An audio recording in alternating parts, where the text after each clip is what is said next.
नमस्कार साथियों, आज मैं आप सबके सामने एक कहानी नहीं बल्कि एक आध्यात्मिक यात्रा रख रहा हूं। यह किसी अभिनेता की आत्मकथा मात्र नहीं है, बल्कि हर उस इंसान का प्रतिबिंब है जो संघर्ष करता है, ठोकर खाता है और फिर अपने असली उद्देश्य को पहचानता हूं।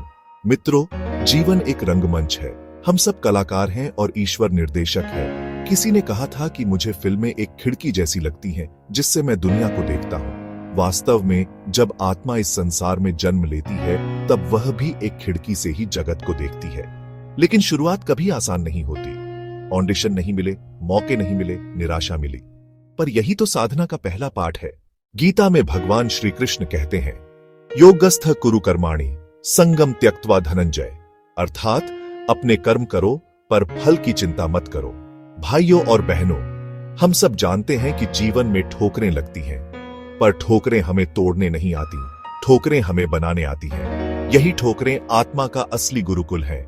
जिस सपनों के महल को हम अटूट मानते हैं, वहीं दरारें निकल आती हैं, लेकिन वहीं से नई शुरुआत का अवसर मिलता है। आज की दुनिया में हर कोई महान बनना चाहता है, लेकिन सच्ची महानता कहाँ है?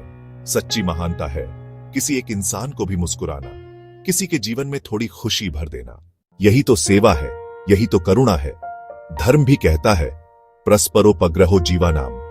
मित्रों, कभी कभी हमें यश मिलता है, अखबारों में नाम आता है, रेड कारपेट पर चलने का मौका मिलता है, पर यश और प्रसिद्धि क्षणभंगुर है।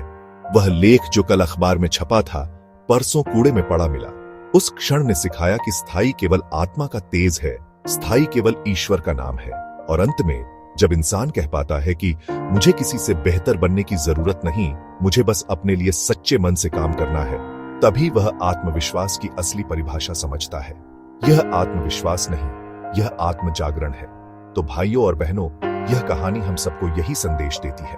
कठिनाइयों को तपस्या समझो, ठोकरों को ईश्वर का संदेश मानो, सेवा और करुणा को जीवन का धर्म बनाओ और अपने आत्म स्वरूप को पहचानो।